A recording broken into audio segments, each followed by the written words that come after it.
tampak mesra di sosial media, ngekspos foto-foto. Yang perlu dipahami adalah bukan masalah tampak mesranya. Bagaimanakah kisahnya jika seorang perempuan pamer kecantikan di sosial media? Memang secara hukum itu begini, itu martabat orang. Secara hukum, ini bab foto, selagi foto itu masih menutup aurat, selagi foto itu masih menutup aurat, jika terlihat oleh orang lain, kita melihat foto yang masih menutup aurat, melihat begitu, melihat wajar, pengen tahu siapa fulan adalah boleh. Yang nggak boleh adalah kalau sudah mulai mengamati, oh ajib ya, hidungnya, bibirnya, ininya, itu jadi haram. Kalau sudah masuk bab beda. Nah, jadi ingat, kalau ada foto perempuan yang menutup auratnya, kita melihatnya dalam keadaan hajat, pengen tahu siapa dia, saudara saya atau siapa, ini gambar siapa, itu boleh-boleh saja. Tapi kalau sudah sampai derajat mengamati lalu berandai-andai, itu musibah. Baik, tapi seorang wanita mulia ini beda babnya. Jika wanita mulia sangat malu jika dirinya diperhatikan sama orang, itu tingkatan. Kalau masalah boleh bukan berarti oleh semua orang melakukannya. Boleh itu adalah boleh, ada tingkat boleh, derajat tingkat biasa saja. Tingkat wanita mulia nggak mau. Wajahku cantik aku hanya untuk suamiku, ngapain saya pamerin? DP saya, DP ya namanya apa? Status ya, saya kasih kucing saja nanti. Hah? Kelinci, tikus atau apa gitu, atau bunga-bunga. Tidak perlu Anda sebagai wanita yang mengerti makna kemuliaan, dirimu hanya untuk suamimu. Dirimu hanya untuk suamimu, nggak perlu yang seperti itu. Itu kemuliaan sebetulnya.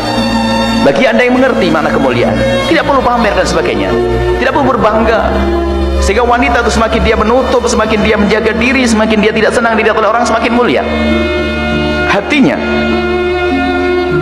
Hatinya mulia, sehingga dia ingin mulia, sehingga tidak pamer dandanan.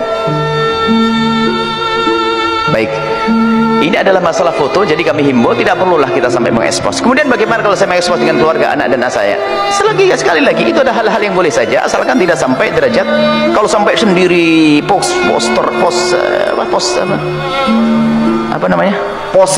berpose begini dan beginu, ini model apa itu? Wanita mulia nggak akan melakukan semacam itu. Tapi kalau dengan keluarga mungkin bareng-bareng, ini anaknya berapa dan sebagainya, wajar saja. Itu adalah hal yang boleh saja. Cuman kalau seandainya kita mau menghindari agar putri kita tidak dipajang di sana di sini, mungkin saya punya keluarga, ada putri saya yang sudah gede-gede, diri saya. Tapi kalau ada orang memajang anak Anda tiba-tiba dicepret sana sini, itu salahnya dia, bukan salah Anda. Misalnya namanya keluarga, anak kita juga bermasyarakat, misalnya istri Anda bermasyarakat, tiba-tiba ada yang moto diposting di sana sini, itu urusan mereka yang belum mengerti makna kehormatan seorang wanita. Maka jangan Anda mudah mengekspos gambar-gambar perempuan, gambar-gambar wanita, apalagi jika mereka itu adalah tidak menutup aurat. Naudzubillah. Kadang-kadang guyonan, bahkan kadang-kadang guyonan itu bertahap, sampai kadang-kadang guyonan para ustadz pun sudah jenuh bicara fatwa-fatwa, ada yang nyeleneh, ada foto aneh-aneh, itu ada di kalangan ustadz pun. Hati-hati, sudah ada, astagfirullah. Semoga Allah mengampuni semuanya. Makanya ini hal-hal semacam itu kalau kita biasakan dengan kemuliaan, maka Anda sebagai seorang wanita jangan bangga kalau ternyata ada orang komentar, cantiknya. Mesti Anda merasa risih, karena kecantikanmu bukan untuk diobral di pinggir jalan. Yang ngobral kecantikannya di pinggir jalan itu dia si rendah.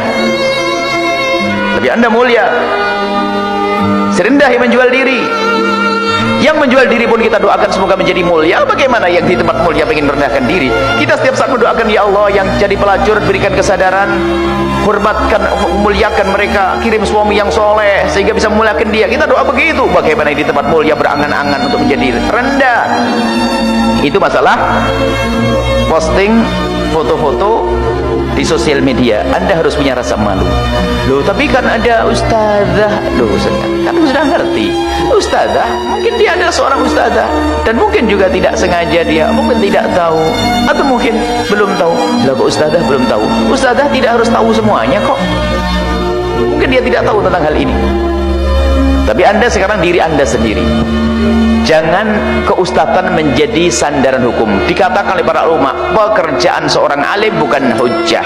Kalau saya mungkin saat ini seolah-olah kita jadi ustaz, bukan saya berarti saya hujjah. Perilaku saya itu bukan hujjah. Hujjah itu dari agama, dari syariat. Jangan sampai kalau ada seorang istri kiai yang masyhur di dunia, seluruh dunia orang tahu kiainya tersebut, dan tahu-tahu istrinya buka aurat, bukan hujjah. Mungkin istrinya susah dikasih tahu, suaminya sudah nangis-nangis kasih tahu, tetap aja keluar pakai gundulan misalnya. Jadi jangan jadikan hukum yang semacam itu. Hukumnya sudah ada jelas, tinggal Anda mengikuti yang mana. Anda bukan mengikuti pekerjaan seorang ustadz atau ustazah, Anda mengikuti hukum dan ilmu yang sudah Anda dapat. Dan ingat, tidak semua orang bisa melakukan syariat secara sempurna. Ada sempurna di sini, kurang di sini. Dia mungkin baik, hanya urusan baju saja deh kurang, selesai. Tapi Anda yang sudah mendengar, ya saat ini harus membuat perubahan, diturunkan. Anda jangan biasakan, kadang Anda masuk dandanannya macam-macam. Rasa malu itu penting, dan bisulah benteng yang dahsyat bagi seorang wanita adalah jika ada rasa malu di dalam hatinya. Rasa malu untuk disaksikan orang-orang, rasa malu untuk pamer kecantikan. Baik, jadi kalaupun seandainya harus memosting bagi orang yang dengan keluarga dan sebagainya, bukan tampil sendiri model yang macam-macam itu. Dan Anda sebagai seorang suami harus punya cemburu. Istrimu pun ada. Kadang suaminya yang sakit, pamerin. Secantik-cantik istrimu masih ada yang lebih cantik, mau apa? Mau pamer kecantikan? Mau sombong dengan istri yang cantik? Istri yang cantik itu disyukuri, bukan untuk dipamerin. Disyukuri, ini nikmat dari Allah. Baik, ini kadang-kadang kita ini yang merusak juga suami. Suami itu pengen tampil istrinya begini begitu, sana sini, fotonya sampai 200 kali cari yang foto yang cantik, karena memang istrinya nggak cantik, jadi bingung cantik. Mau dipamerin dong, ya nggak ketemu akhirnya, ketemu miring ke belakang, akhirnya yang paling cantik di foto dari belakang. Ya sudah, model nih suami pengen pamer istri, ya sudah, wallah a'lam bishawab. Semoga Allah mengampuni semuanya.